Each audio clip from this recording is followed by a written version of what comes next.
Call the Town Council meeting August 13th, 2025 to order.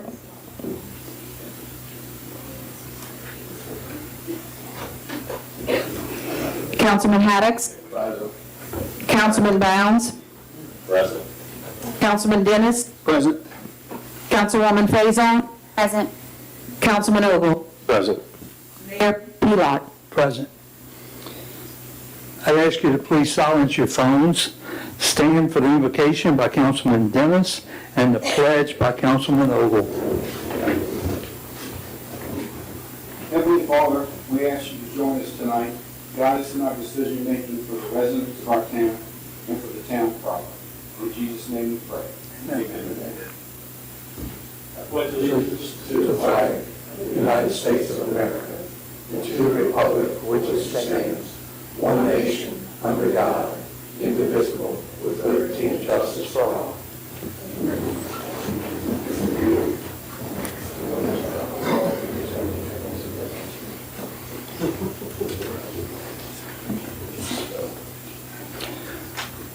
Councilor, you've received your minutes from the July 9th, 2025 council meeting and July 23rd, 2025 public committee meeting.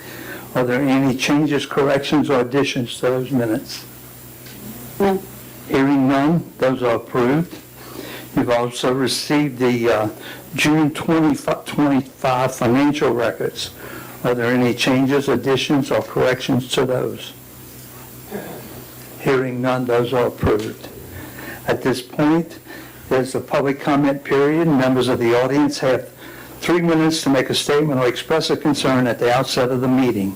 Is there anyone here to address the council?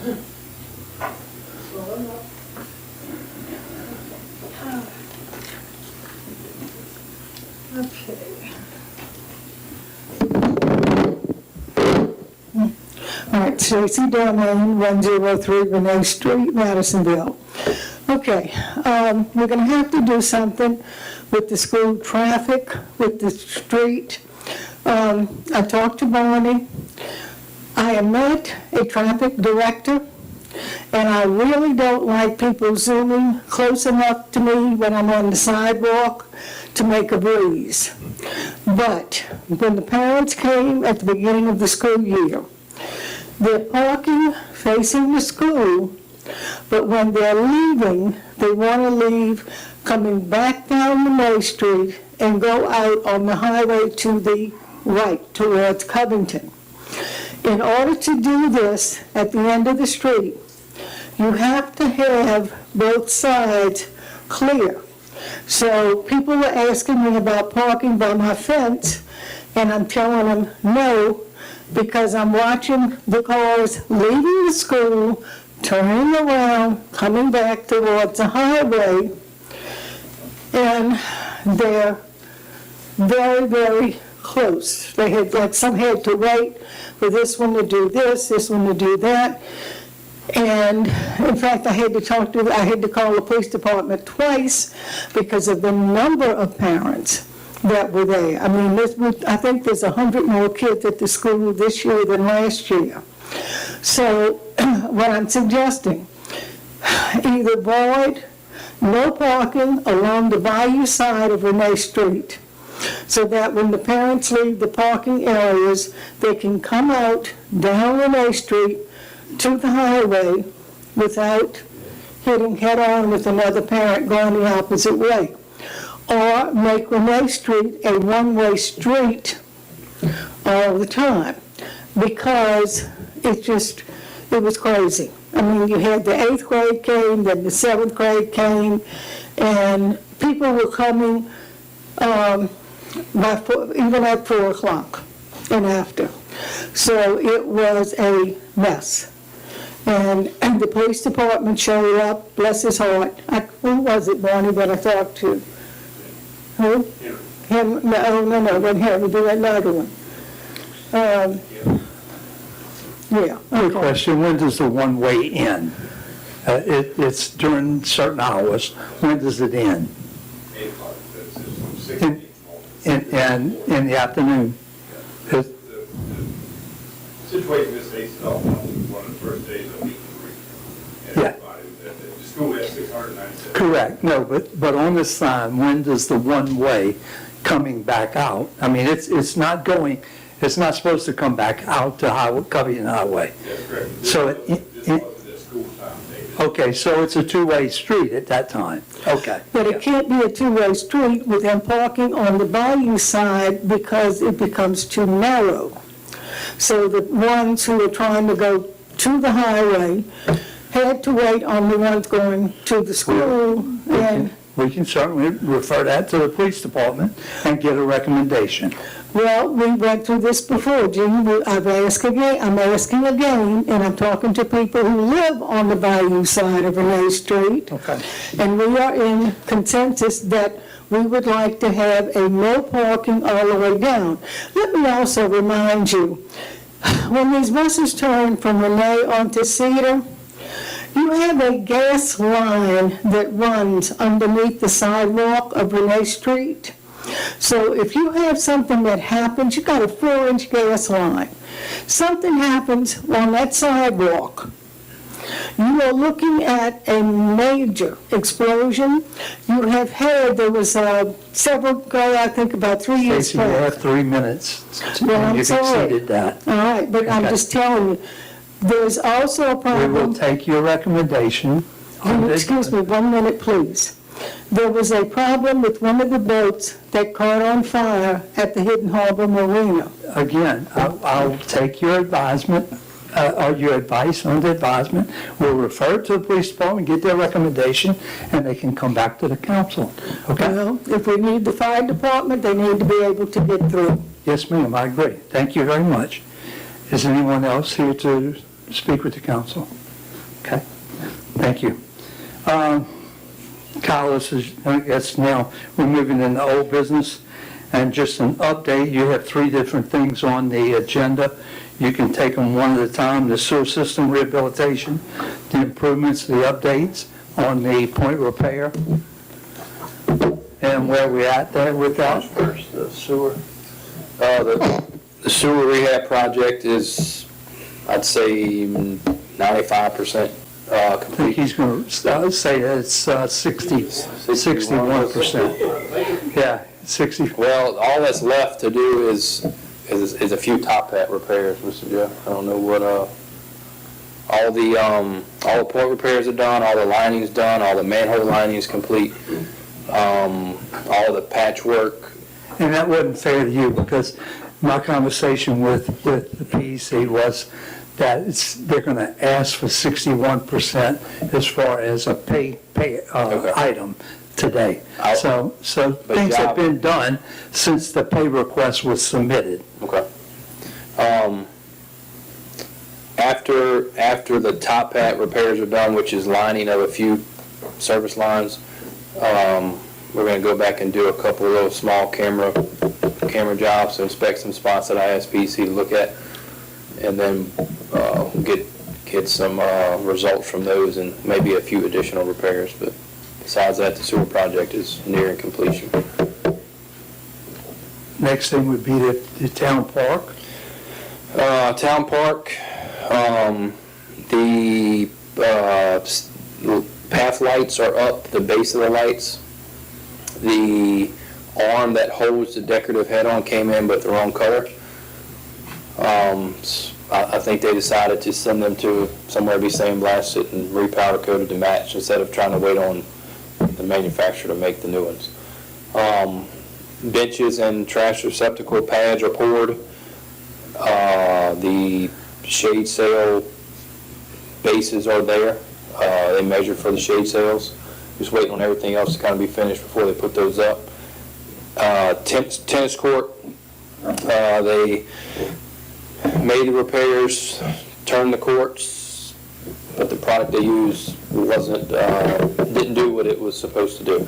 So we have a meeting Monday with PEC and the contractor to see what their second plan of action is to remedy that. What's that mean? It didn't seal properly? Or? The cracks came back through. So I think the last we talked, we may do a test section on another court, see how it works. But I think we're waiting on them to come back with us with what they want to do with it and see if we accept it or not. So this is something they're responsible for, so. Oh yeah, that's why we pulled the last pay estimate they had asked for tennis court, so we paid them for the fence, which is nice and finished, but we pulled everything else out. So. And the last thing is the Water Street sidewalk project. So on that,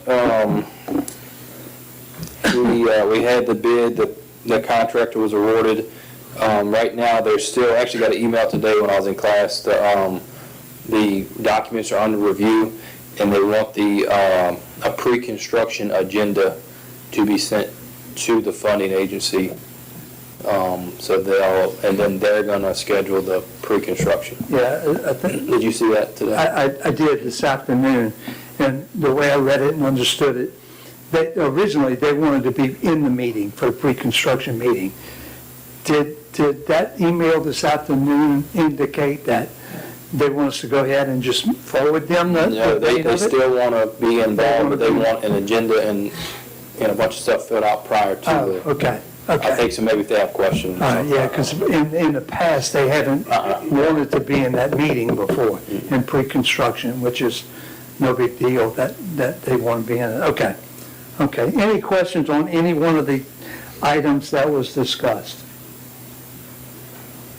Thank you very much. You're welcome. Any questions from residents on any one of those? Okay. The next thing on the agenda is new business, and that's a request to rezone. It's at 102 Covington Street, and I think the request was submitted by Chuck. You had made the request, so I'll ask you to come up and address the council as to your request. Good afternoon, everybody. I'm just making a simple request to rezone it to light commercial where I can lease out to real estate firms, CPAs, or attorneys, something simple. The building's historical, it can never be knocked down or any use for really anything else other than a home or a home business like that, which would have minor traffic. 9 to 5 businesses wouldn't bring a whole lot to interrupt anybody or interrupt the community. So just with due respect, that it was an eyesore. I believe I put a lot of money into it to make it look nice, to make Madisonville look better, which I do with a few buildings in Madisonville already. So that's all I'm requesting, is if y'all can consider rezoning to light commercial for an office, CPA firm, insurance firm, real estate firm. But that's it. Thank you. Is everyone familiar with the property that we're talking about? I think so. Okay. Any questions? Mr. Mayor, the agenda says this is rezoning the residential office. I'm sorry? The agenda for this meeting says he's requesting a rezoning to residential/office. Correct, yes. So- And that's not anything on the zoning board. It was identified at the planning and zoning meeting, and In the neighborhood commercial. neighborhood commercial. Correct request is, it's currently residential, he's asking for rezoning to neighborhood commercial. Neighborhood commercial. That's the way it was submitted, so we copied what was submitted to us.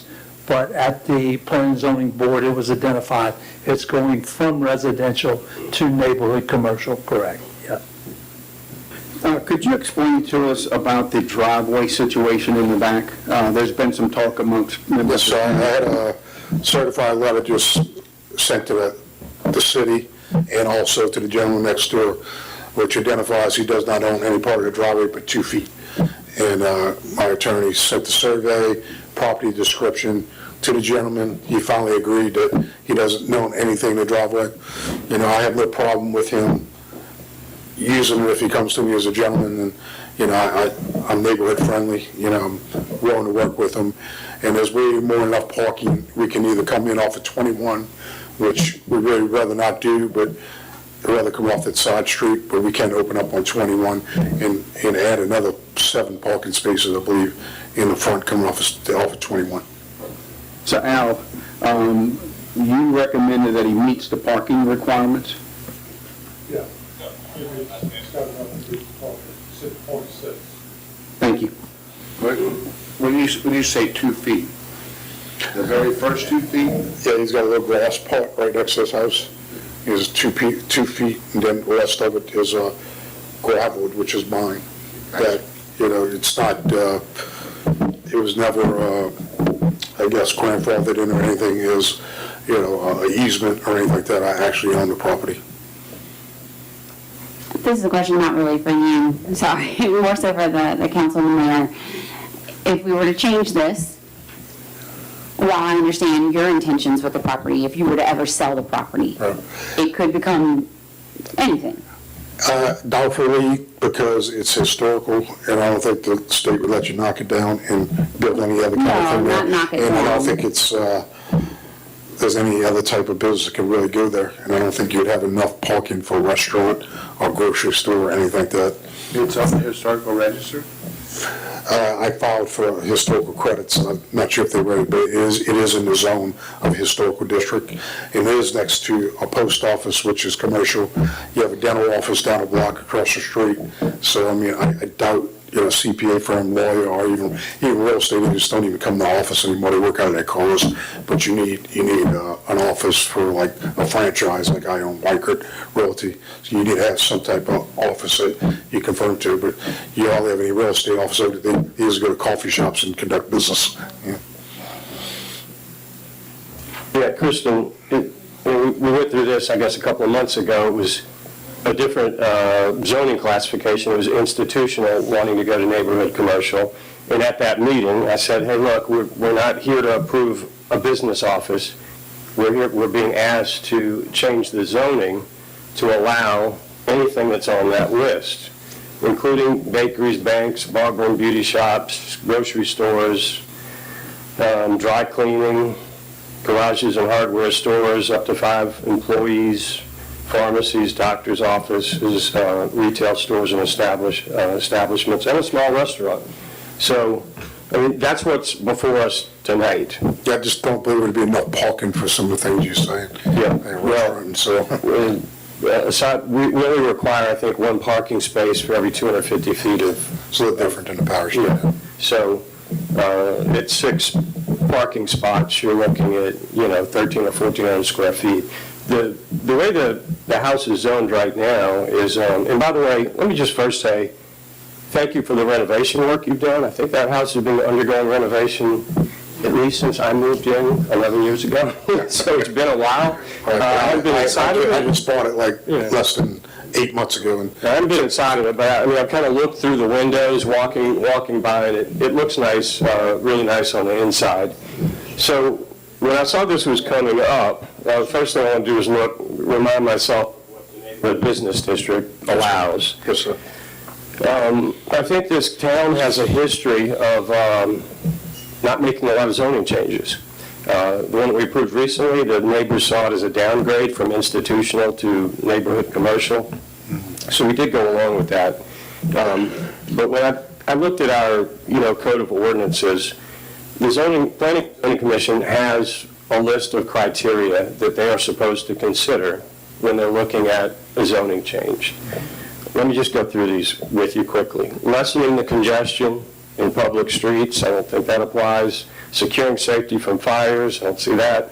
Promoting health and general welfare, that doesn't fit. Providing adequate light and air, that doesn't fit. Avoiding undue concentration of population, I don't think that fits. Facilitating adequate transportation, water supply, sewage, schools, that doesn't really apply.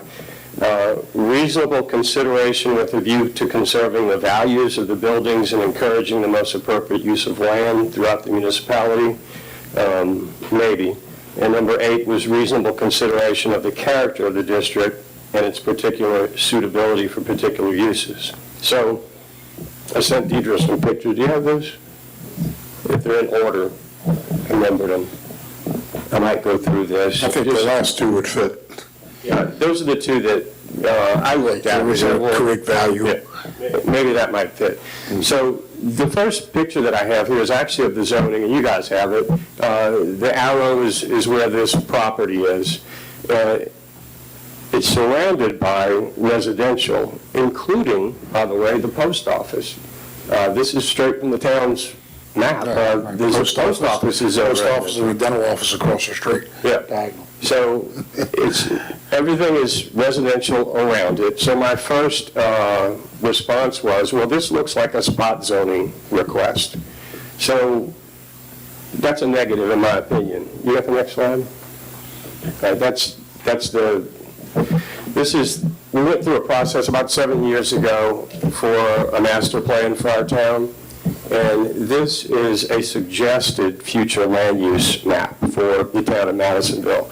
The truth is, we haven't actually made any steps toward a comprehensive rezoning or looking at this yet. The next slide. That is, all right, now that's hard to see. I can't see it. Yeah, but where you see the ladder looking thing on the left, all right, that's Johnson and Morgan Street, I believe. And so I looked at there was a suggestion, and there you go. So the orange area is in the master plan to be considered for something called a cottage commercial district. And we already have, most of that orange area is already zoned neighborhood commercial. It's interesting that the piece that you're requesting is still in yellow from the master plan, including the post office there.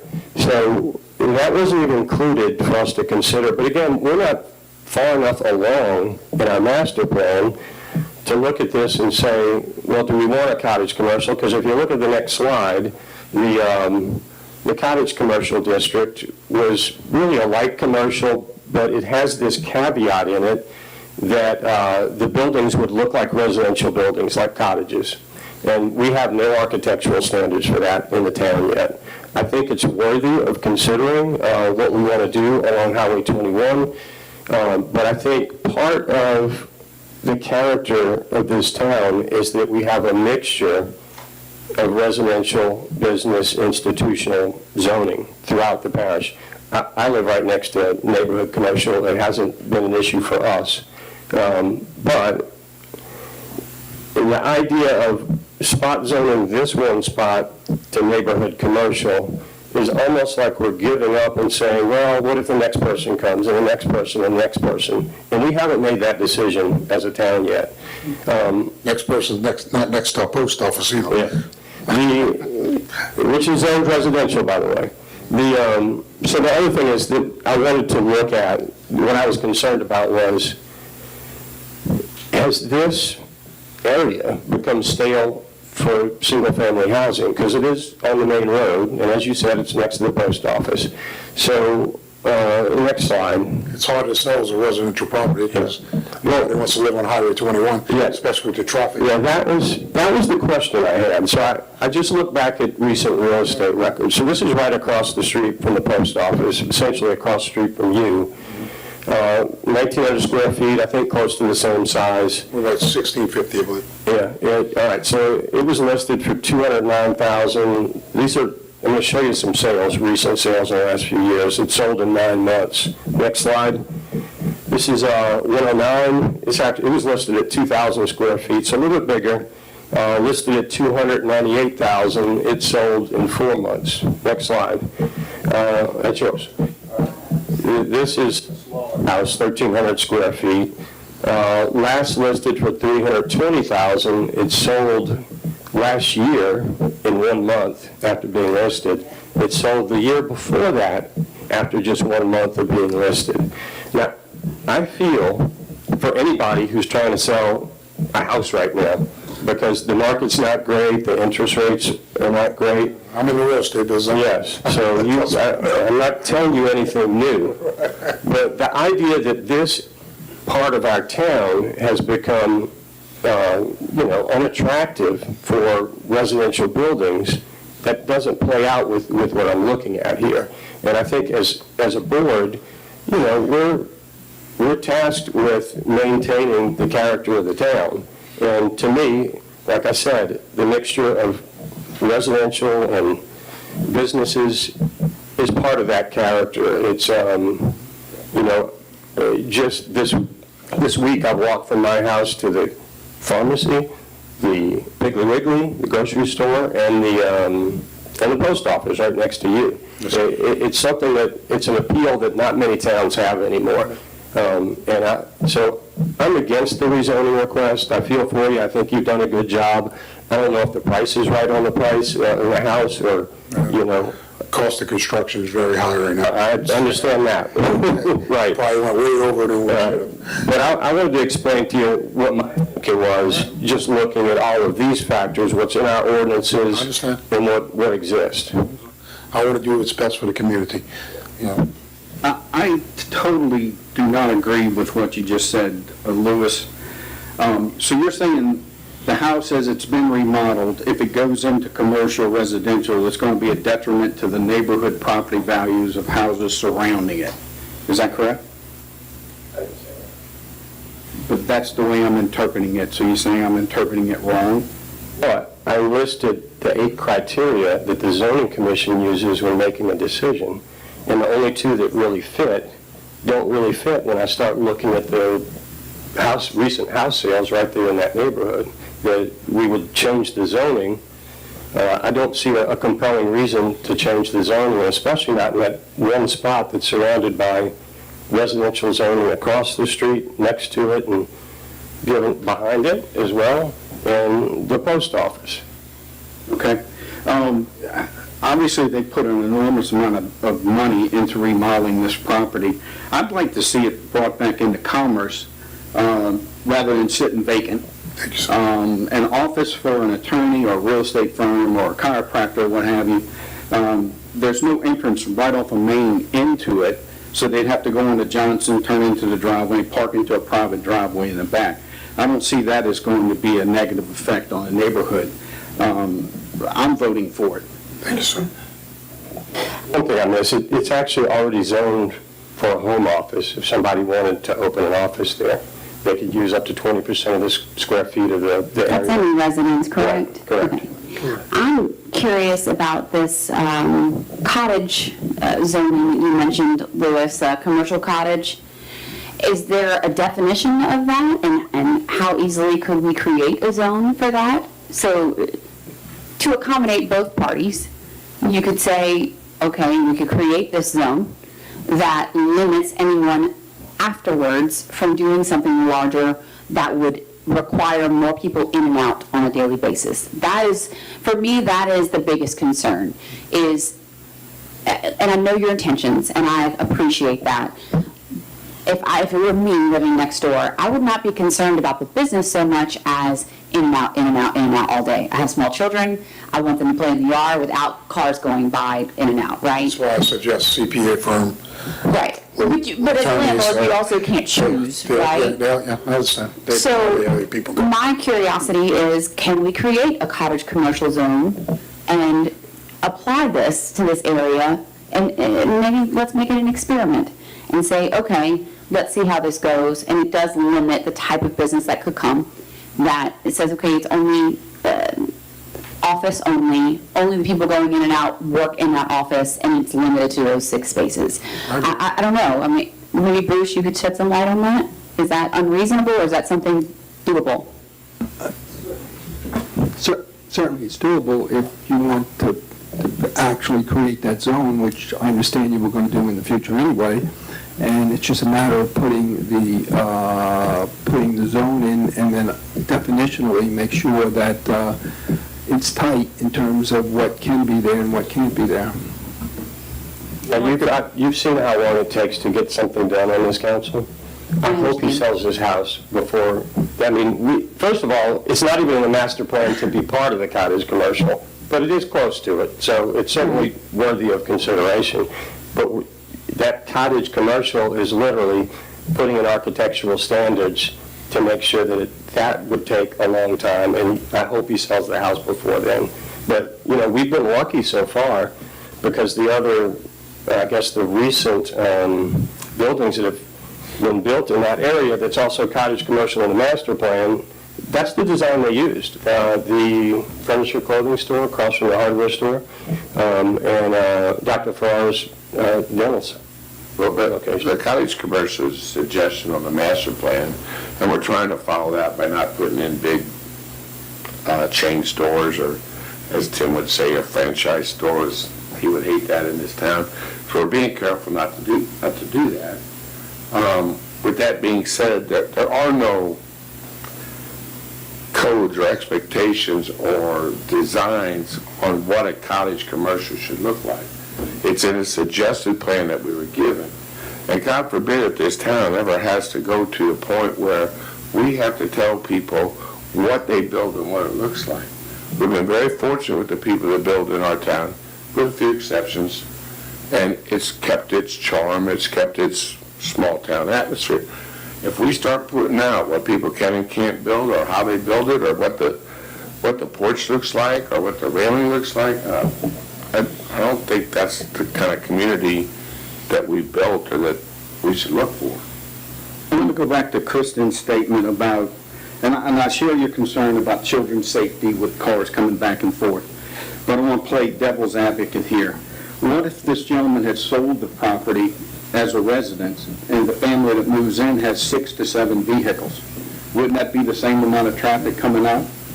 Absolutely. I mean, you can't control who purchases a residence and lives there. I mean, that's any neighbor, right? And they would need to address that, on their own. I'm not saying that couldn't happen. There's a million scenarios that could happen.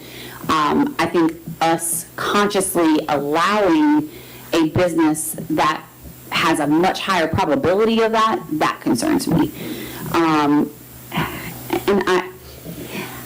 I feel as an elected official, one of my highest duties is to be a good steward to my neighbors and the people who elected us and the people who live there. That's usually my first priority.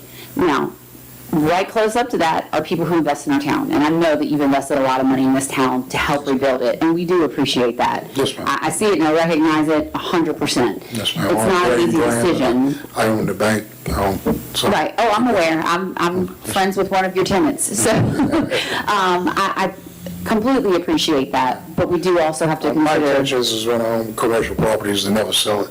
Residential, I sell, but commercial, I put in trust for my kids, and Right. and that's it. So everything I do is for my family. So, and Brad, I want to address what you're talking about. What I was suggesting is, questioning is there's already an existing cottage commercial zone in our state that we would apply? No. Okay, so this would have something we would have to create from scratch. So we could choose to not add 100 rules to a special zone. It could be much more geared towards the quantity of or volume of people in that zone, as opposed to the way it looks, right? I mean, obviously it would be nice. I would love for any new building in town to have that quaint cottage appeal. But for the sake of simplicity and addressing the parking issues and the traffic issues, that would be my main focus of, or purpose of that zone. Yeah, so taking that in mind, we rezone this tonight under the current request, and this could be a bank, including drive-in banks, an ATM with people coming maybe off of 21, coming through the driveway.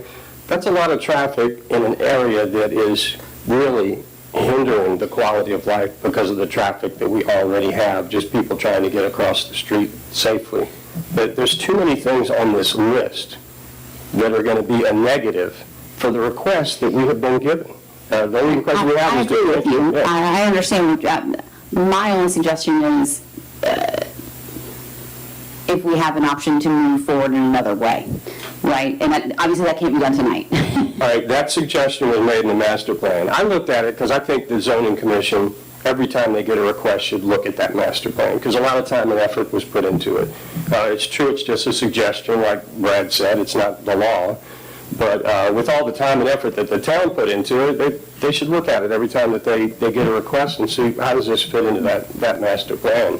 But that was 7 years ago, and we haven't done anything in 7 years to actually even think about the cottage district. I think Brad's correct that the tendency in the town is to not have a bunch of rules. We're in agreement on this, and I'm not trying to interrupt you, I am interrupting you, but we're in agreement on that, Louis. And I'm against telling them what the design looks like. But if we're gonna have a commercial cottage zone, if that's the wish of everyone, again, I don't want to tell you what the design has to look like, but this commercial neighborhood would have to be changed because of, in my mind, the 50 square foot sign is not necessary. There's some things in here, garages and hardware stores, maybe they could be taken out, but there's some changes that would need to be done if we did do it, that would be different than this. We are in agreement on that. I would ask each one of the council to make your comments,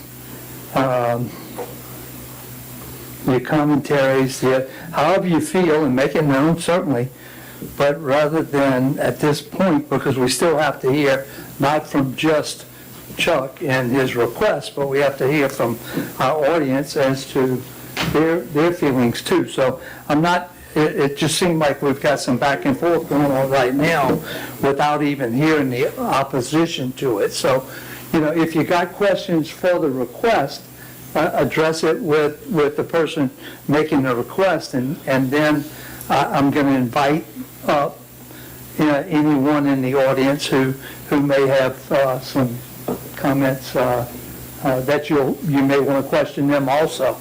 So, is there any other questions? I got one question, a couple questions. One, would you be willing, if it became necessary, to put the driveway on 21? I don't think it's optimum, I'm just asking. Yes, sir, if it was requested by the audience. You don't have any problem with us limiting the size of your sign, other than the ordinance saying 50 feet, do you?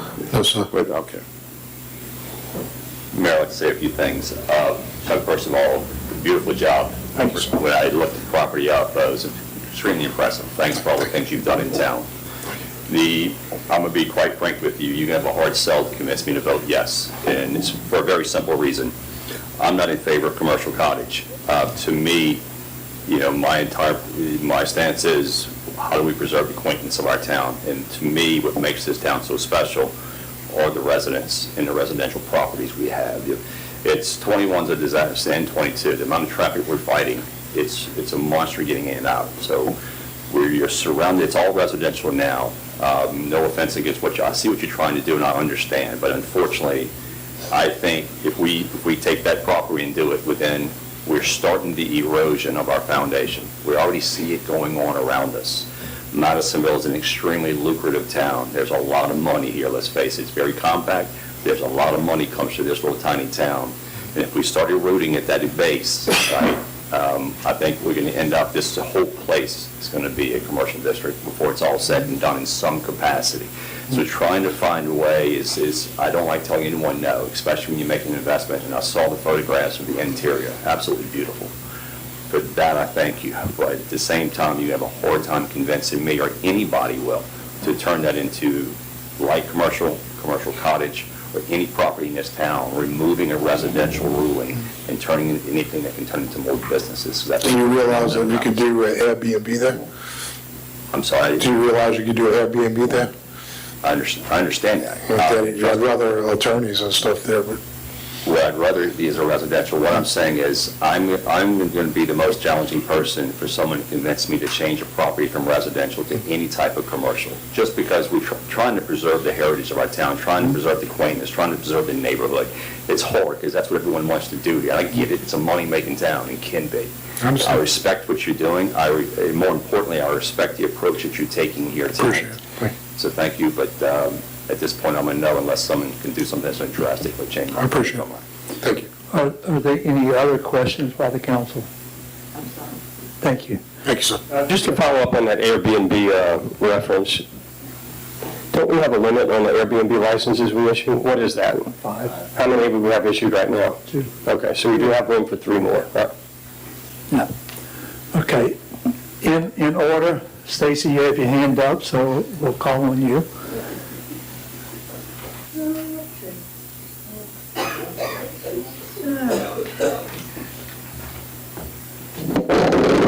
I hate being the third oldest person in town, but, all right, when you were showing the houses, the one that belonged to LMA, Miss LMA had the beauty shop in it, right across from his house. Okay, the dentist that built the house next to the Piggly Wiggly, next to the Triple Nickel, he was going to put a dentist office in there. He was refused permission because it was going to be too much traffic and it was too much congestion right there by the post office, which is why he gave up the property that was Miss Ella Mae's Mothercheck's house, and she had the beauty parlor in it. And he built the one next to the Triple Nickel, tore the other one down, built that one. All right, because of the traffic. Now, you also have a town deal that's already in place, because I had looked at probably putting a design studio in my house. And when I did, I went to Alicia when she was here, and she gave me paperwork that you have if you want to do a home office. So in other words, you already have something in place. If you want to do a home office, you have the paperwork the town has, you fill it out, and then you pay so much to the Can I town. ask you a question? Just please. Could your comments be relevant to the agenda item? I don't see where you're going. He can do a home office. You already have paperwork Sure. in place. Yes. That if he wanted to do a home office 20%. and do that, he can go to the town, fill out the paperwork that I would have filled out to do the design studio. He can fill out the same paperwork and set up the house as a home office. Correct. Yeah, 20% of the home that you're living in can be a home office. Okay, and could you make it 2 home offices or something? No, if he's got someone living in the home that wants to have a home business, they can use 20% of the house for their home, a home Okay. office. Yeah. All right, That's thank you. Excuse me, did you already know this, sir? Did you already know if somebody has it, they can do a home business? Hey, Okay. anyone else here? Please come forward, introduce yourself, your address, name, address, and make your statement. Hi, my name is Susan Caruth, and I wish you'd put my house back up there because it doesn't look like the way I bought it a year ago. And yes, I bought it on Highway 21. I love the area. That's why we bought it. That house that I bought at a pretty penny, we've done a lot of work on it. I know this man has spent a lot of work on this house. It is a very pretty house in a residential neighborhood, and I wish you would keep it that way. We're still sinking money. The house is still under renovation. If you see, I'm at 111. Johnson Street runs right into my house. We're in the midst of painting. When this gentleman spent his money and bought the house, he knew it was residential. Now he can't sell it, he can't rent it, he can't lease it. So now he's wanting the zoning changed, which changes everything for everybody else in that neighborhood. So now what? I'm going to be looking at, I don't know what, all this whole list of potentials. There's no guarantee. And there's no guarantee on who's going to be coming in and out of these places. And as far as that driveway is concerned, this man says that he owns, last week at the zoning meeting, the man that lives at the second house on Johnson Street, my husband and I looked at that house before we bought our house at 111. And the reason we didn't buy that house is because it was a shared driveway. It was a family, the blue house that he just renovated, and the White House, a shared driveway. They can go back and forth on how it's staked out, what is what, but this man does not own 100% of that driveway. And if you could see how narrow it is, okay, 6 cars, there's no way 6 cars could fit back there with the person in the second house on Johnson Street using it too. There's no entrance from 21. There's a picket fence he put up that he didn't even paint. It's a mess. It is a mess. And I'm in a mess because my husband and I are spending a lot of money to make this look like a nice Madisonville house. And you're going to take that from us? I don't appreciate it. This is why we bought here. Thank you.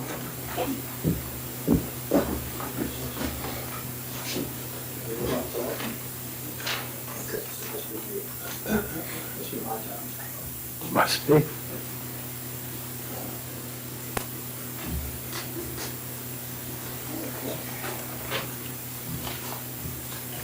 Hopefully, I'm sorry, Wayne Mollier, Jeannie and Wayne Mollier, 107 Covington Street. Really appreciate the opportunity to come and speak in terms of this request. There was a lot that was said, much of which I've got in a 2-page document that you should have in your packet by now. I gave the deed right before y'all came in. I appreciate like that was said. Tim, I certainly appreciate what you said, okay? I'm trying to decide if I should go ahead and read this, because that was my plan, was to read this thing verbatim. But y'all have covered so much territory, y'all stole a lot of my thunder. But if y'all can bear with me, I don't know how much time I've got. I don't want a heck of a lot of time. I'll try to cut through it. One of the things I say here is the most significant concern is that the rezoning will adversely affect the historical nature and charm of the 100 and 200 blocks of Covington Street. We know we've got Dinger, which is now Coombs. We know we've got Piggly Wiggly, okay? Those are both very historical and been here forever. So is the house that I'm in, okay? Y'all, some of you know it a lot better than I do, okay? I know every time Mr. Fred Badon comes around, he tells me how to spend lots of days in that house, okay? And again, many of y'all know it better than I do. I will tell you that we invested significant dollars to keep it like it is. It was actually a tear down. I bought the lot itself with the building on it for $60,000, and we went to move it, to raise it and push it back. The contractor said, you might want to tear it down because he took it and shook it and the walls were going to fall down. We renovated it. We rejuvenated it. We resurrected it. Okay? Put a lot of money into it to keep the Madisonville charm. Okay? I must also say that Jeannie's not here tonight, my wife, many of y'all know her. She's not here because she had a little shot in the eye and she's not feeling well for macular degeneration. So, but she was hoping to be here. I think the design of 102 Covington Street is also very much, did a great job. I think it's very much residential. When I looked at what's inside, it's very much residential. I don't see it as being a commercial piece of property. I don't know how you would have several attorneys in there, several CPAs, and I'll get into some of that in a couple of minutes. Okay. I'll talk about the present classification. You're absolutely right, I looked it up. The post office is residential. The post office is actually owned by a person named Columbus B. Ellis and others. And he appears to have been leasing to the post office for quite a number of years. We all know that. Okay? So if the post office, on a couple of occasions, the post office said, hey, we're going to move, and we fought it, and it stayed. But if ever it moves, it's going back to residential. Okay. That's my understanding. Okay. The congestion, we're already congested, we know, from the school, from the post office. And again, as y'all have stated, I appreciate Chuck's intention. We've talked about it. We can't get away from the fact that if you zone it neighborhood commercial, it has all kind of additional uses, permitted uses. And the only thing on the permitted uses would be, it doesn't have to go back to planning and zoning. All it has to do is meet the permitted requirements in the building code. Okay, that's my understanding. Okay. Again, when Martha says all arguable, people can complain, can say, no, it's not true. This is the way we see it. The permitted uses are very broad and could result in business that would significantly increase the traffic congestion even more. Okay, y'all talked about that. Here's the examples of buildings, and again, with all due respect to Chuck, again, we talked about it. People don't always see things the same way. This is, as I see, what's around town and around 21 going to Covington that could be there. Okay, and I don't know what y'all would do to stop it. Okay, but you can put an auto repair shop similar to Brannigan's. Okay, I know some people don't believe that could happen, but it could. I mean, look at Brannigan's. Most of the cars are outside. Okay, there's nothing that I can read in to the code that says, other than what vehicles, that you can't have cars there to fix, out in the open. Okay? With minor modifications, okay, and then I took a walk today and a ride. Restaurants such as in Pataco, Scooters, the Full House on Water Street, Rama Seafood, they're not there anymore, but we know what they had. Cherry Bomb, Triple Nickel, Rusty Pelican in Covington, Bears in particular. We haven't been in Covington at Bears.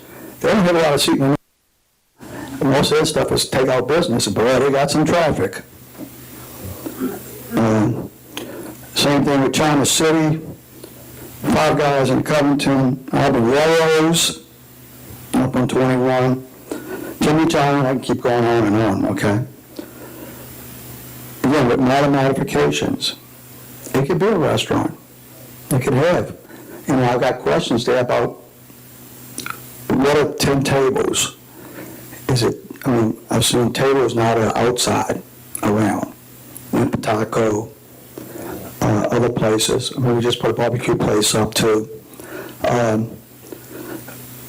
Those businesses, are those counted as the tables, or they have to be inside? Outside is counted? Some of them have counter space, which is not technically a table. And Pataco's got that. So what I'm trying to explain to you is there can be scope creep here. Okay? And it may be difficult to enforce. Laundry pickup and drop off like 5 Cs. That one really got me. When you put a 5 Cs laundry pickup, you got people coming in and out constantly. Okay? Barber shops, I go to Great Clips, so I use that one. Barber shops like Great Clips. Okay? I'm probably boring you by now. Tim says yes. Okay. There's examples of signage, okay, and this is, again, a big concern. And I know Chuck's wants to do, and I know what he says, okay, but again, if he sells it to somebody else, it can then be whatever that person wants it to be. They don't have to follow what Chuck said, okay? Deidre, has the town will put up the pictures of the signage? These are in your package, by the way, I believe. Right, Deidre? Those, they're only going to be up here only? Okay, because I gave it to her early in the week. We talked about a signage for neighborhood commercial is 5 by 10, 50 square feet. Okay? Right now, Chuck's has this for rent sign, go to the next one, and he has this sign. which was previously on town property, okay, but was moved back, that is a 20-foot, Chuck, you can correct me if you want, but I measured it as 5 feet by 4 feet. That's on the porch to sell the property. First of all, it's not within ordinance. Okay, ordinance says you sell a piece of residential property, it's, what is it, 6? You're right. Yeah, 6 feet. 6 feet, okay. But that's been allowed to be there for 2 months or more. Okay? And again, I'm not trying to knock anybody, I'm just saying, it's across the street from my house, okay? If we're going to do something, then we gotta make sure we enforce what's there, because there will be scope creep, okay? If it's zone commercial, that will be properly, okay? However, my question is this. If it's real estate, go on to the next one.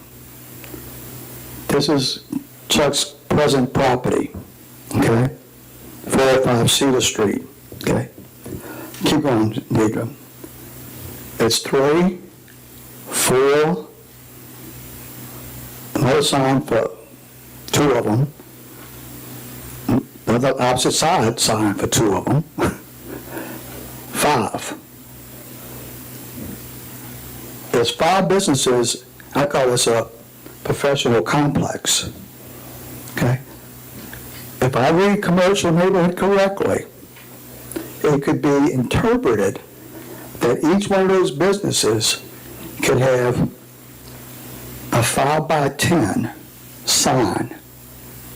That means you would have 5 50-foot signs as our ordinances stand today. Unless somebody says, no, the ordinance says it's only 1 5 foot by 10, and that 5 foot by 10 has to have all the businesses on it. That's it. I don't know. That's up to y'all to figure out. Okay? All this is in the document that you've got. There's some mention about Highway 21 commercial outside of town. I think it's a significant difference between that outside of town and coming into town, okay? I've got it listed there. Those businesses are well off the highway. The state shoulder right away is much greater than that in town. And there's a middle turn lane all the way down, okay? We're not going to do that in town, I hope. The master plan does show the 100 and 200 block of Covington Street as cottage commercial, okay? As many of y'all know, I was on the advisory committee, okay? And we had some discussion about this. I actually disagree with it, as Rose can tell you, but it made it in a master plan anyway. I'm just presenting statements, okay? I'm presenting facts. All right. And we also stated many times that the plan is a guide, and it's not etched in stone. Okay. And we don't have a cottage, as Ms. Fisher said, we don't have a cottage commercial district with permitted uses. I would suggest that there is some around the state somewhere, because this was recommended, if I remember correctly, it was recommended by the people that we hired to put together a master plan. They were the ones that just suggested this. And if I remember correctly, they said there was cottage commercial around the state in other cities. And so I think there is a place to go to get a cottage commercial district list of permitted uses.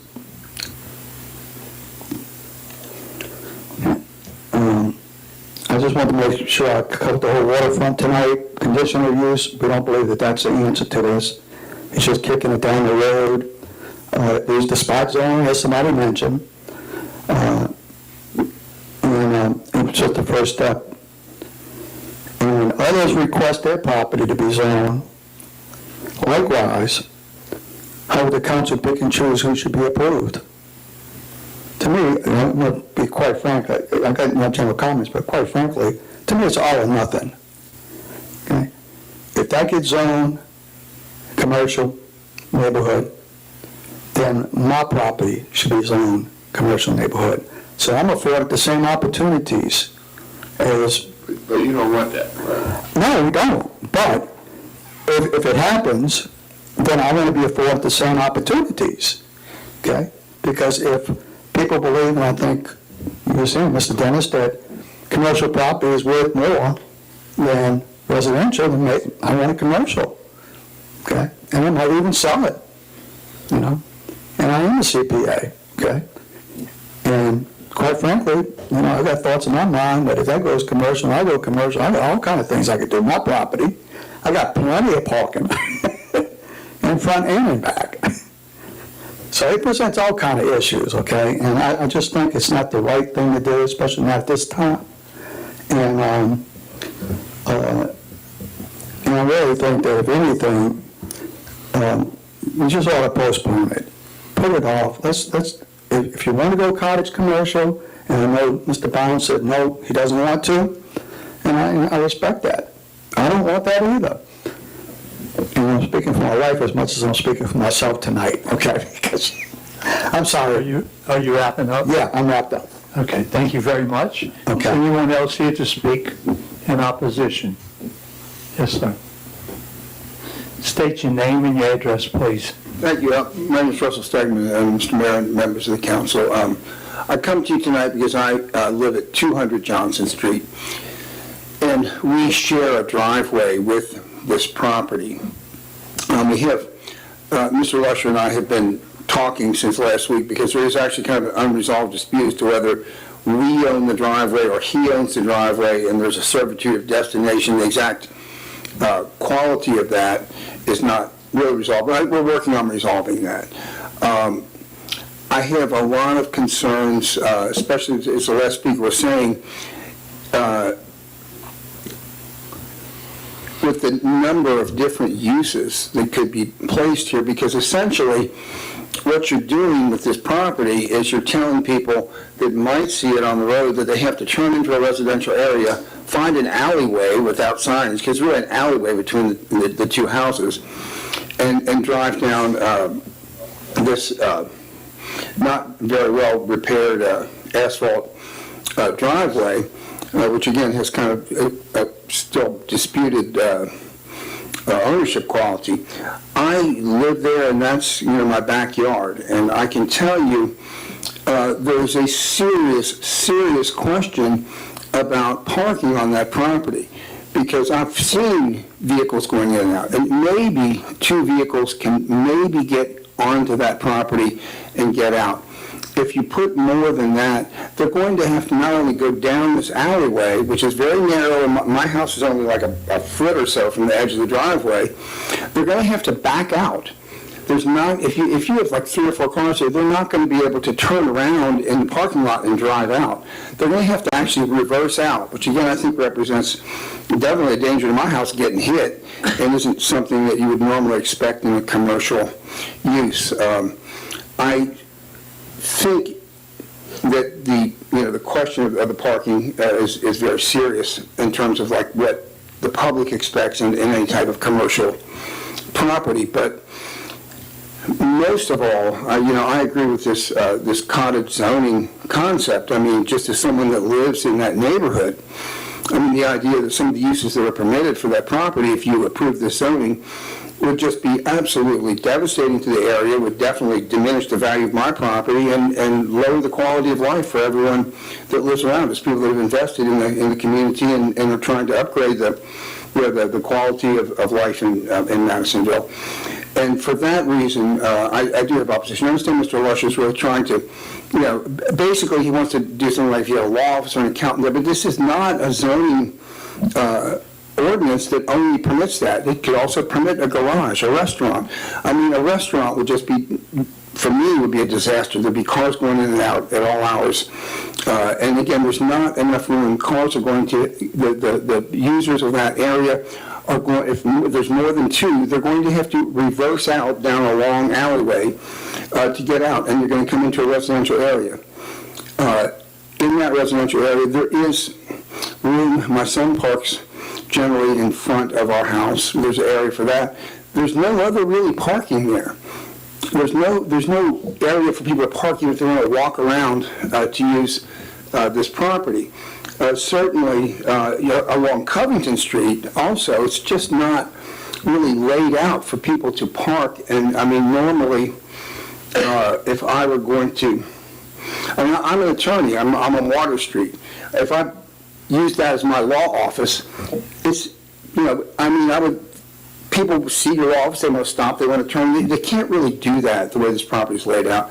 The side property area along the house is, you could put a driveway, but there's just not room for people to park in and maneuver their cars, and that's a concern. But most of all, my gravest concern is if you allow this, you're just opening the door to any kind of use in the future, and that doesn't seem like it would be what we would want in this town. Thank you very much, Mayor. Thank you. Thank you.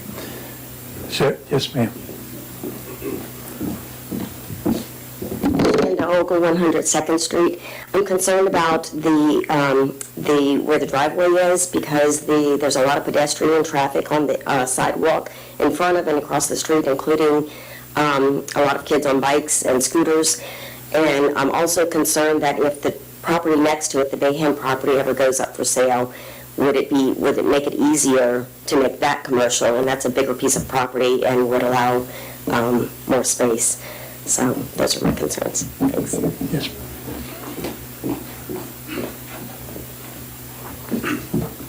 Well, my name's Henry Moss. I'm at 111 Covington Street. And my wife and I, our house was built in 1945. We're restoring it to its quaintness, and I think Councilman Bonds hit on this, that we'd like to keep this residential. And we're opposed to, the commercial or the cottage commercial and any kind of commercial things that might take away from the value and the quaintness of just this area with these houses.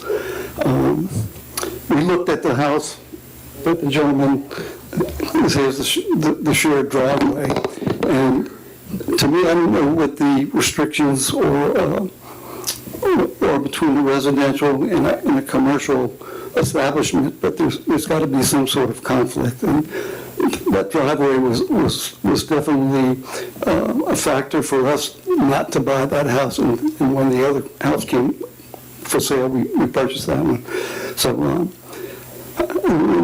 with the laws or the restrictions are, but it seems like it's too close to a residential area, a residence rather than a commercial property. So we're definitely opposed to this property being commercialized. So thank you. Thank you. Any other comment from the public? Mr. Mayor, before we get too far away from Wayne's comments, because he talked about the sign ordinance. I know Bruce is working on this, but I want to add this to the mix, because when I just read this through, it said the business can have a 50 square foot sign. And if it's a building that has 5 or 10 businesses on it, I would say each business, if you take a liberal interpretation of what the current regs are, would have a 50 square foot sign. And if it's on a corner, they can have 2, one on each side of the building. So I think we really didn't discuss this at the committee meeting, but we need to take a look at that and see can we fix it as we're working on the sign ordinance. And then the other thing, Wayne went through a list of businesses. The most recent business in that strip was a tattoo parlor right up the road on the right-hand side that moved in. And it just made me think, that could be anything. It could be a cigarette shop, vaping shop, anything that would fall under this category, and maybe they'll list many worse things than what Wayne had on his list, by the way. Well, I was fixing to ask for any other questions or comments by the board. So you started that off, and that can open the door for everyone else. Could I just make one quick comment about parking? Yes. Before we get into, wrapping this up. We do have the ordinances that says 1 for every 250 square feet, okay? I think if you go around town, especially during lunchtime, you'll see some of the restaurants, that meet the requirements don't have enough parking. One example is Red Brick Cafe. Okay, if you go down that St. John Street, you'll see, and I took pictures today, that there are cars parking partially on the road in order to go into Red Brick Cafe. Okay, there will never be enough parking unless you got, like Triple Nickel's got a lot of parking. Certain places have more parking than is necessary. Chafonta's got the same thing, got plenty of parking, okay? But some of them do not. And as long as they meet the requirement, they can have more parking and then cause all kind of congestion and parking problems, okay? Okay. Any other public comment? Yes. 6 vehicles, impossible. So, I would think the place that the people would be parking, if this was changed to commercial, would be in front of our houses. Now, I have to say, we've done a nice job redoing the whole yard and the neutral ground. I know that's not my property, but I maintain it and I put some nice soil grass in there. I really don't want people parking in front of my house. Strangers coming and going. That's just not fair to me. It's not fair to our neighbors that we have to have people park in front of our houses for someone to have a commercial business. This isn't what we bought for. So please keep it residential. Thank you. Any other comment by the public? Any comment by the board? Any additional comment by the board? I move to deny the request. I'm sorry? I move to deny the request. There's a motion to deny the request Second. by Councilman Ogle, second by Councilman Downs. All in favor, say aye. Aye. Aye. All opposed, say aye. The denial was 5 to nothing. Do you have additional comment? I have one additional comment. Yes. As pro-business as I am, I find it very compelling with everybody coming up tonight and stating the reasons why they don't want this changed to commercial residential. I respect that. I still see, and I may be wrong in my heart, a small business there with 1 or 2 cars, but after seeing what it could possibly turn into in the future, restaurants, repair shops, what have you, it's just not a good fit, and I respect that. I would also respect everything you've done, Chuck. I appreciate it. My reasoning for saying, What the community wants, they don't want it, we'll pull it, okay? but my reasoning is similar to his, is that what could be there, not what you've done. I respect it. Look, the voters voted, that's what they want, we'll go that route. Appreciate it. Thank you Good very luck, much. Chuck. Thank you. Next on the agenda is the resolution. There's a resolution that we're asking for to give me permission to enter into a corporate endeavor agreement with the state, and that's for the repairs to the roof on the community center. The resolution is part of your packet, and if you have any questions, certainly we can try to answer those. If not, I'm going to ask for a motion. Just a question quick. My understanding is we received some money through the capital outlay program to completely cover the cost of the new roof. Well, I'm getting estimates on a complete roof. What we received was about $200,000? It was $180,000. Okay. Yes. So we've got an architect working on the roof, and certainly once that's in, we will put it out for bid, and this is just a cooperative endeavor agreement with the state on that monies that they're giving us. I move to approve the resolution. Second. Motion by Councilman Ogle, second by Councilman Dennis. All in favor, say aye. Aye. Any opposed? Thank you very much. At this point, it's department head reports, engineering.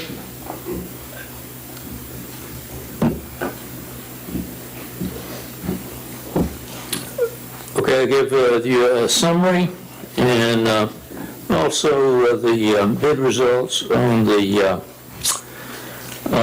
for the 6-inch line on Fifth Street. But on page 1, under wastewater treatment and collection system, we're recommending a payment of $101,618.10. This is that's based on 61%. Now, they may be further along than that, but that's what we got. So that's on the $2 million project. Right. That's the sewer point repairs, and the engineers are recommending that payment of $1 million, I'm sorry, repeat it, Joe? Okay, it's $1,101,618.10. That is being a motion by Councilman Bounds, Second? second by Councilman Dennis. All in favor, say aye. Aye. Any opposed, say aye. Thank you very much. Okay,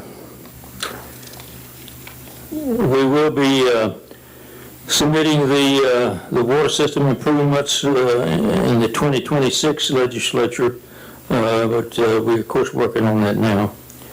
The town park improvements, you heard from Kyle on that, on the repair. And we'll just have to check with Wildlife and Fisheries to see on the pier if they're going to have any money for 2026. And he did tell you about the sidewalk that USDA is approving. And once you can satisfy their requirements, then we'll have a pre-construction meeting on that. And the mayor talked about the replacing the roof on the community center. On the Pine Oaks gas system, gas main replacement, we working with the parish on the right-of-way for that. We have gotten a document from them, and we will award the 6-inch water main on 5th Street that goes to Key Construction Services and LLC in Woodville, Mississippi. The person there is Trey Spinks, and they're pretty good contractors. The bid was $54,200, and the estimate on the project was $60,000. Okay, any questions? Any questions for? Yeah, back to the Colin mentioned about the cracks coming back. Yes. What kind of Yes, sir. retainage do we have in that job? Is it 5 or 10%? It is, We haven't paid it. it's 10. Yeah, we haven't paid very much at all on No. we haven't paid anything on the tennis court part of it. No, I understand. I was Yeah. curious what retainage is because this has happened so quickly, right? Just curious. We're just not going to pay him, That's what I'm talking about. okay? And I was we're just curious meeting, what our retainage was. we're meeting So at least with we have them an next additional, week. we have some additional time. yeah. Any other question? Yeah, for Mr. Joe. Yes, sir. The mayor, Kyle, Keith, and I had a meeting with Bia from PEC, as well as David Cozan from Owen and Light. Right. A few weeks ago, about 3 weeks ago, I sent them an email with a few follow-up questions. That was 3 weeks ago, and I still haven't heard any response from Bia or from David. I've got it printed out here. I'm assuming you have some communication with Bia. I do. Yeah, she's working on those and should be sending you something very shortly. All right. She's met with David, they've discussed it, and she let me know that. Right, good. Yeah, I found it. I wasn't sure if I even had the right email address because I knew you changed the organization in some way, merged with somebody else. But I also found it odd that after 3 weeks, I still hadn't heard anything from her. For somebody who's doing business with the town, when you send them a follow-up email, I would expect at least, hey, we're working on this or something from the person that's doing business with the town. That seems natural to me.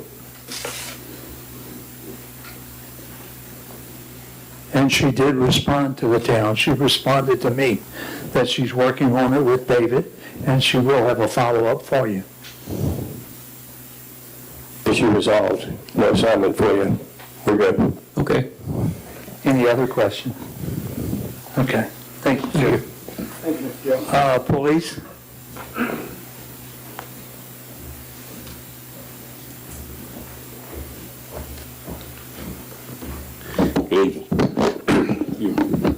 We had a relatively slow month. Other than traffic, obviously our recreational traffic increases this time of the year with summertime and the boating traffic and stuff. Our traffic is still our greatest challenge here, which I'm kind of happy about. I know it sounds silly, but our crime rate is really low, so we're happy with that. But just a couple of highlights. We did clock one gentleman at 111 miles an hour in a 55-mile-an-hour speed zone this period, and at 68 miles an hour passing our post office going northbound. So that was obviously concerning. As I reported last month, school's back in session. There are 3 students shy of 700 students, and I'm almost convinced none of them are riding a bus. The traffic out there in the morning and afternoon is just challenging. It's been driving us nuts. But we're going to work with it, and we're doing the best we can with what we got. I mean, but they're backing up past the cemetery out there by Keith Young's Steakhouse in the morning 5, 6, 7 different times. But so we're just asking everybody to be patient, and they have been for the most part. There's always that 1 or 2, but for the most part, we're doing really well with it. We're seeing an increase amount of our Lake Road traffic. I have no idea what the drawing card is down there for them to go drive and tear up that parking lot, but they do it. We're averaging 2, 3, 4 arrests a week on that. So I have no idea. There's no rhyme or reason to it. They know it's got video there. We haven't hidden anything, and it's a bunch of adults just cannot stop just cutting donuts and tearing up our parking lot down there. So we've been wearing them out pretty good. So just some statistics. I'm gonna sit down real quick. Our traffic stops last year was 98. Our traffic stop this year was 189. Our citation count last year was 123. The citation count this year was 207 citations for the month of July. We had 31 warnings last year. We did 52 warnings this year. Our arrest stayed the same at 7. We had 7 last year, 7 this year, and our accidents went up by 1. We had pretty low numbers on accidents. I was happy that we had 2 last year. We had 3 this year. This month's going to be a little bit different. I know we had 4 because I worked 4 myself, so it's going to be interesting. But we're trying to get this traffic contained. We don't want to issue a bunch of citations, but it's we all put speed bumps up. We put digital cameras up, digital video stuff to show people their speed. And I just have no idea. I don't know where they're going so fast in such a great hurry, but they're causing some hazards out there. But even with the speed and everything, the majority of our wrecks that we have down here are not related to the speeding. They're more related just to distractions, cell phones, people in the car, not paying attention, whatever the case is. So that's pretty well what we had. Like I said, other than the traffic, the traffic in the school. But then when you got 700 students and you got a minimum amount of kids riding the bus and the parents are bringing them in the morning and afternoon, we're going to have those challenges. So we're just asking everybody in the public to be patient with us. We try to be as fair as we can. I've been in communication with Miss Stacy. She's been very patient with us trying to get these cars in and out of here.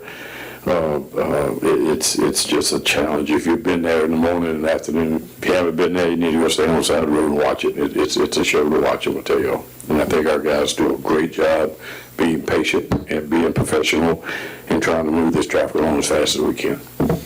I'll stand for any questions, comments. Any questions? Chief, Stacy mentioned earlier, making the Bayou side of Renee Street no parking. Yes, sir. There is nowhere to park there. That is correct. I don't know why sidewalk if you That's what I was about to ask. I don't know why we haven't put up some signs and done that. It seems like an easy fix. It's a safety issue. Yes, sir. It absolutely is.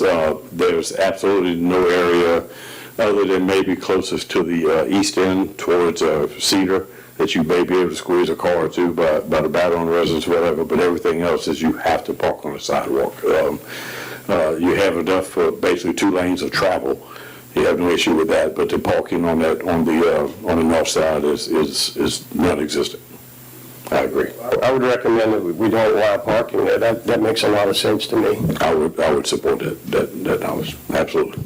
Well, that's your recommendation. Yes, sir. And I would ask you to study that, and then come back to one of our department head Next meetings meeting. and make those recommendations. Absolutely. Certainly, it just didn't want to put you on the spot to answer that question without you looking at it first. So, And that's what I would ask. it's normally when they have the larger events at school, Mayor, the volleyball, the parents' meetings. You studied the You got whole just thing. limited parking is our issue there. And it's not the town's problem. It's been our problem, it's our responsibility. It's just the school is basically just outgrown the area. And basically, Okay. when you got 700 students, it gets challenging. But yes, sir, I'll study it and bring it back to you, sir. Okay. Thank you. My question was Lucy's question, so thank you. Thank you.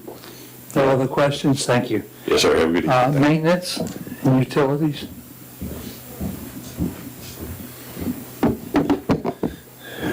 All right, gas system, 15 new customers last month. I got a call from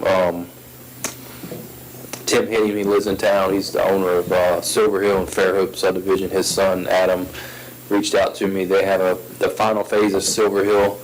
There's 2 phases. They did it at once. We're about to move in month of September to lay the gas there. That neighborhood will be complete. And then we have another phase in Fairhope to move into right after that. I think Silver Hill was about 600 total. It's probably about 200 houses left. And in Fairhope, they've just Fire Tower Road. And in Fairhope is, he said they got a long way to go. So it was like 1,000 houses total eventually. So we had a unidirectional flush August 4th. It went well. It matched we still were able to meet the model's numbers with the PSI gallons per minute. We were able to clear the water up in the amount of time that the model said. We were able to get it very clear. We did do the, I don't remember what it was called, but the high flow test. We ran the pumps at high velocity for 30 minutes. I actually just got those results back this morning. The state level for iron is 0.3 and the state level for manganese is 0.05. The first iron, I just say all the iron tests were less than 0.02, so they were way below the state level. For manganese, the first manganese test was 0.03 after 10 minutes of flushing. 10 minutes later, it was 0.022. 10 minutes later, it was 0.012. So it actually went down as the well was ran. So pulling at the well at high velocity didn't cause it to increase the iron or manganese. And that was the test that we were running? Yeah, we did that. We did that before we actually started flushing. Yes. Okay. Yeah. We had a cross culvert on Pine and St. Francis failed about 2 weeks ago. We got that replaced. We added some drainage to the north side of the tennis court to remove some water that was standing. Actually, due to some construction, they left some dirt piled up, causing it. We got a few small other little drainage projects planned. We installed fences on the electrical panels on the riverfront. That's done, and landscaping's coming pretty shortly. Soon. What are you guys going to put, like what landscaping is going around with it? Do you know? What's it called? Do you know? Is it? I can't think of the plant. Is it a climbing plan? Climbing plant. So it's just, the goal is just to have it cover the... Have it covered in Okay. plants, yeah. Okay, awesome. Yeah. Some kind of jazz. I don't know what I exactly. don't remember the name of the Jasmine, plant, maybe. but it's just a climbing plant that's going to be, yeah. I know we talked about Micah coming back out, I know a little off topic, but same location, about that one wireless connection. Yeah, I had that. I think he actually came out that night. Oh, did he? I think he, Man, he's he's a hustler. he's on Okay. it. I don't know if the office has had, they don't look at it as much as Chris. No, They look at it so- when they need it. And just a little update, Chris has had some stuff that he's done after hours for his actual job. So he paused a little bit until that was done, so it's good to know that's Gotcha. done. And he's probably gonna pick that back up this week, so, which will be making sure that that's working, and then working on the interface for customers essentially at this point, because he's got it set up where he can control all of the pedestals. He can turn them on and off from home. Not yet, no, not based on payment yet, that's the next part, that's the next step. But currently, if someone were to Making call headway, for sure. and fuss, I can turn it on and off, which I've already done once. We already discussed the park, boat launch. You probably noticed the southern boat launch has been closed for about 2 weeks. We're waiting on Robert Baker was gonna have a diver. We can't really see, once you get past about 3 feet of water, to examine exactly what. Spoke with him this afternoon, and he said he's gonna have a report for us Okay. this week. And, that's about it. Already got everything else. When, I didn't know if I should ask you or Mr. Joe, when will the project start on Fifth Street? We gave Spinks a go-ahead. We just have to have a pre-construction, probably a month, something like that. Okay, thank you. And it's the same contractor that rehabbed the water reservoir on Pine Street. Yeah, it shouldn't take long. The boat launch, do you know what caused the failure there? So whenever we redid the southern walkway and that went out, the original boat launch was kind of damaged from the machines, and when they patched over it with the concrete, the patch is actually peeling off. Okay, so who did that work? Baker. That's who you called back out to look at it, okay. Is that like under some warranty, or? No, it ends after a year. For that. I know I was out there when they were doing the lighthouse work, and I saw some pretty heavy equipment out there. I was just wondering if somebody was using that. Is there a maximum load for that boat launch? I didn't know if they used the actual launch. I know they were going over the wall with cement, but I don't think they actually got on the launch. Just think about the truck coming up, the cement truck coming up close. Just in general. It's down in the water. The tidal, that wave action is what is just peeling the patch off. In general, do we have, just like the bridge has a maximum load on it, do we have a maximum load on who can use that launch? Sure there is. Joe, would there be any? Not really, it's been there a long time. Yeah, actually, we did no work to the launch itself.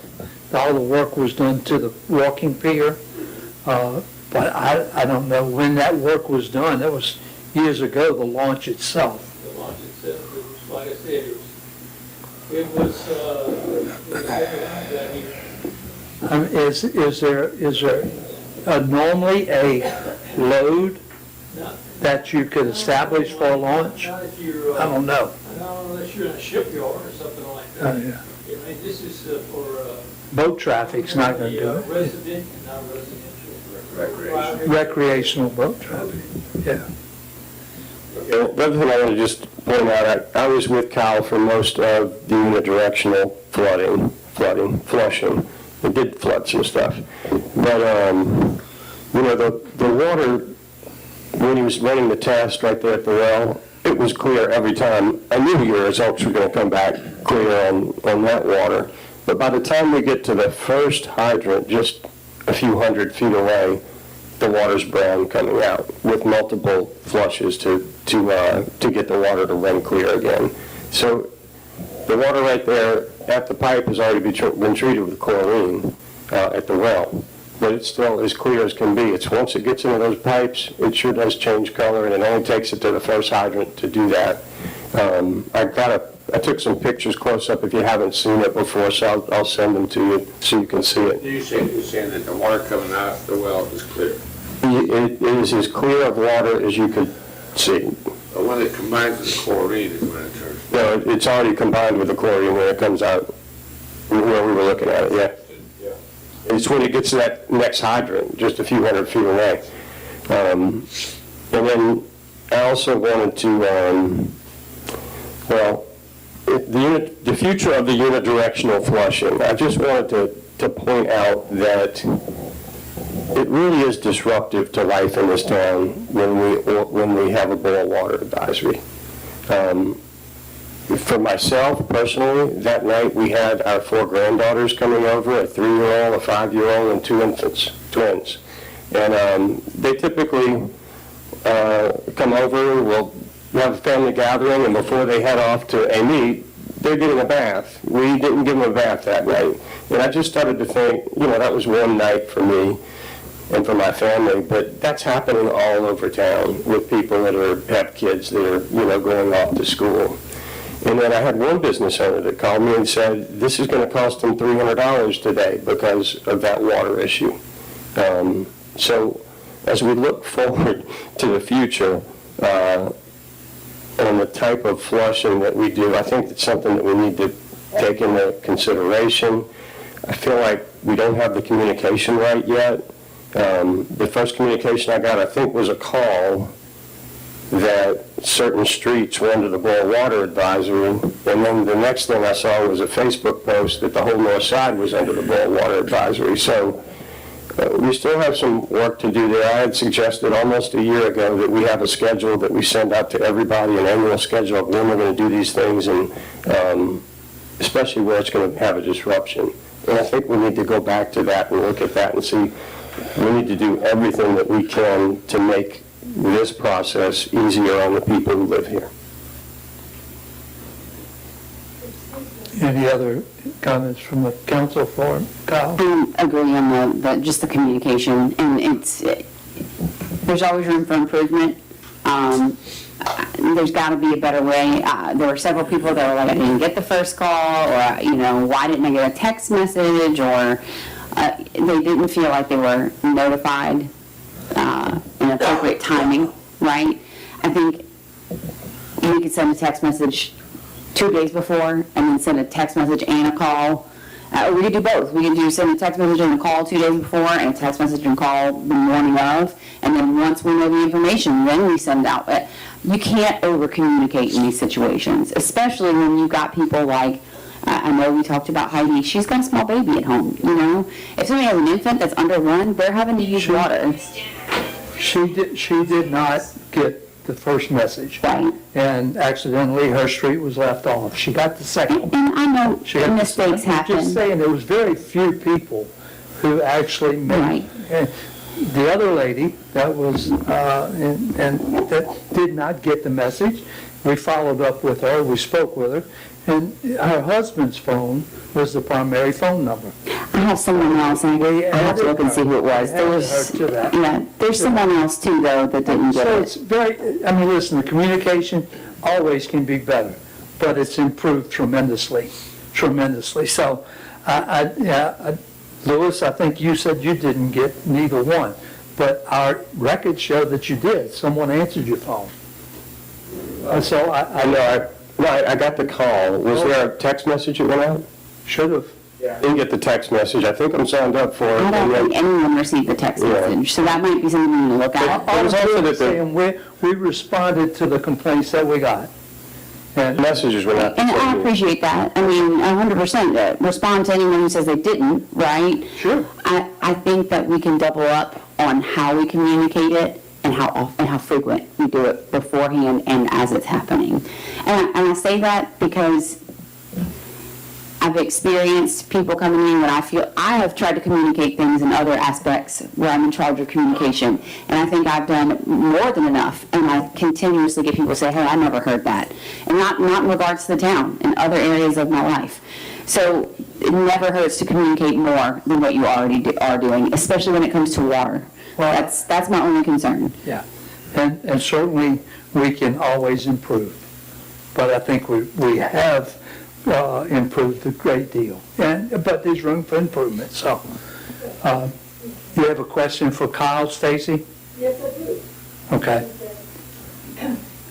What I want to know, when we had this boil water advisory, you're talking about the time frame and everything else.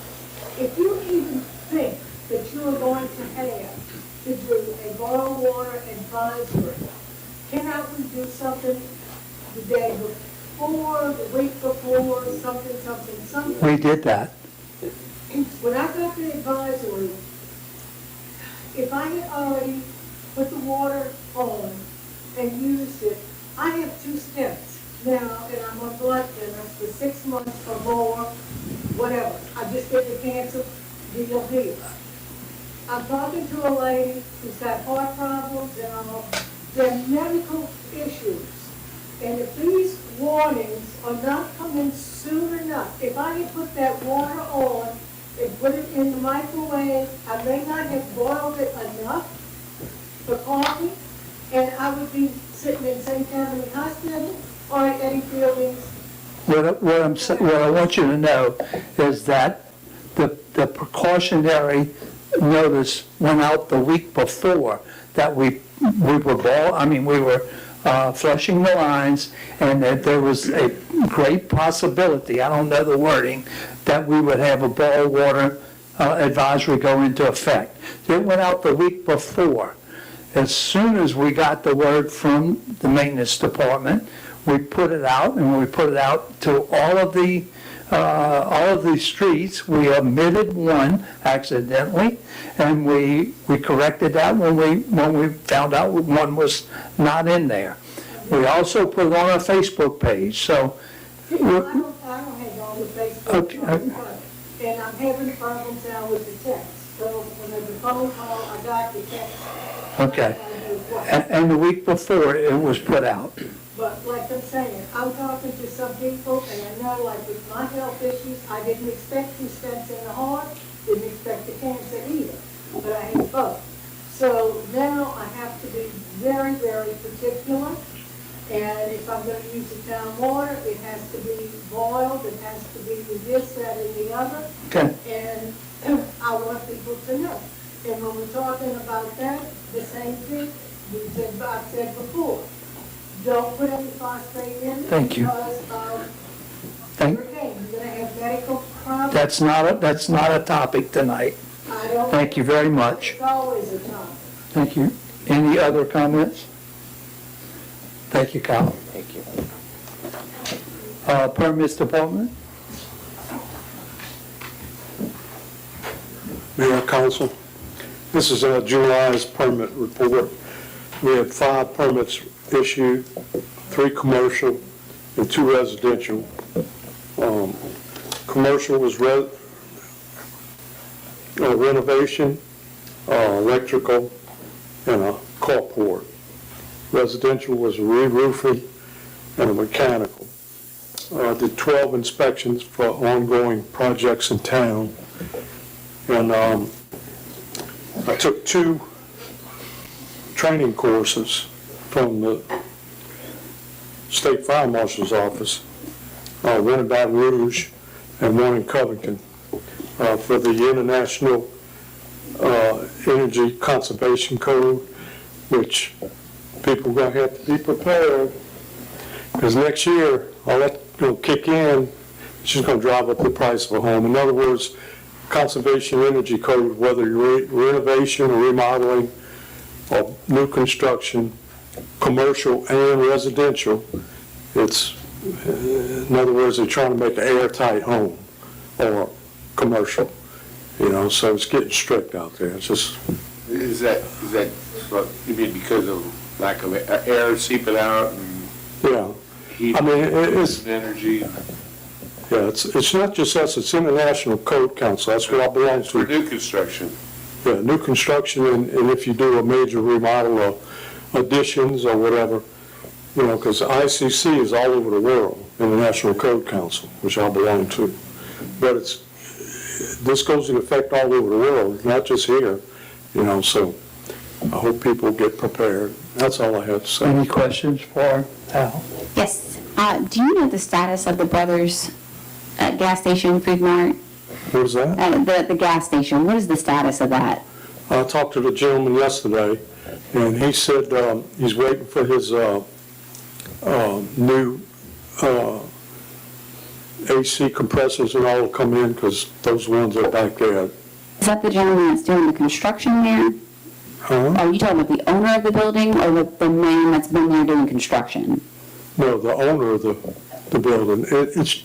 What happened was, it was two brothers, and one wanted to get out, so legally, one of the brothers didn't want to, it was called brothers, so now it's called twin brothers. Okay. But the gentleman I talked to, he said it'd be 6 to 8 weeks before he opens up, you know. Is the gentleman that's been doing the construction there, is he living there? I hope not. No, there's nobody should be I living had a there. neighbor reach out and say he's there every morning in the back area shirtless. So I'm just curious if he's trying to live there while he's doing it, or if he's just there super early. Chief and I both spoke with this guy named Steve, and we both told him, you cannot stay in that building, even if you work late at night. You know, it ain't going to be getting your little cot or blanket in there and laying down. Right. You know? But Okay. So to your knowledge, he's not living there? right. Okay, thank you. Al, getting back to the energy code, isn't that a push to help relieve the stress on the power grid, per se? Yeah, that too, there's a whole a bunch of factors involved, you know. Bottom line is, like in the United States, we're trying to get stuff made back in the USA, where they're importing a lot of, like insulation, ductwork and stuff is made overseas, and it's not meeting our qualifications, you know, our specs here. But you're right, it's trying to save energy, you know, because the grid's getting overloaded. And, you know, that's why we have some states and cities have, you know, power failure. You know, the grid goes down because of, The rolling blackout. you know. Any other questions? Thank you, Al. Town Attorney? Thank you, Mayor. Okay, some of the matters I've handled during the past month, including the most recent matter is the Lighthouse project in coordination with the Maritime Museum, a review and discussion regarding the proposed contract with landscape architects for the Madisonville riverfront, review of the custom proposal for the social media from Samantha Goodwin, with a meeting with her and the mayor, a review and comments regarding the agreement from Owen and Wright, engineers for the assessment of the, town's water system regarding the installation of well, hydraulics, analysis, tanks, etc.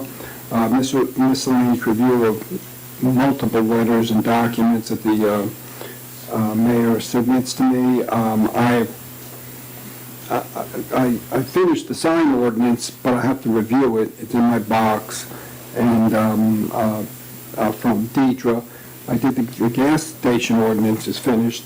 I'm also doing, helping, whatever the name of the organization is for the town cemetery, so we're rewriting basically the articles of organization, etc.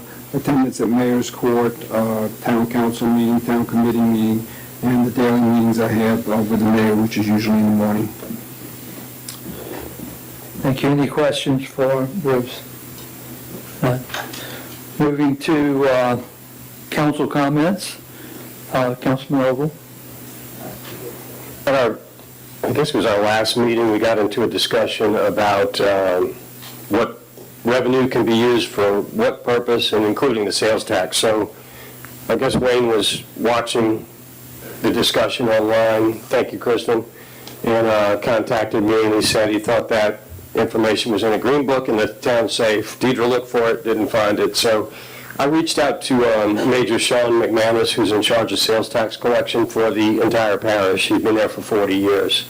he was able to find the original language from the votes, one in 1960-something, the other from the 80s for 1 cent and the other cent. So I told all of you I'd give you a copy of it. I made it, it's 32 pages. I highlighted what the sales tax can be used for, and it's essentially for either one. It's almost anything in the town. It's not reserved for anything. The way I read it, we could use 100% of this to fix our water system if we wanted to. We wouldn't because we got other things to pay for, but I don't really see much of a restriction on any of this, but I do have it here to share with each of you, so I'll pass it on. Thank you. Thank you. Yeah, I saw your email. Thank you for doing that. And I was looking forward to getting that information from you. Councilwoman Faison? Comment? I'm good this evening, thank you. Councilman Dennis? None, thank you. Councilman Bowles? Nothing tonight, thank you. Council Haddocks? No, please email it. I appreciate it. Thank everyone for coming tonight. Participation is always Talking to your important. mic. No, There you go. normally I don't need one. Thank you for being here tonight. I have no comments, so I'd entertain a motion to adjourn. Motion. Second. By Councilman Dennis, second by Councilwoman Faison. All in favor, say aye. Thank you. Oh, damn, y'all jumped on that one. Thank you.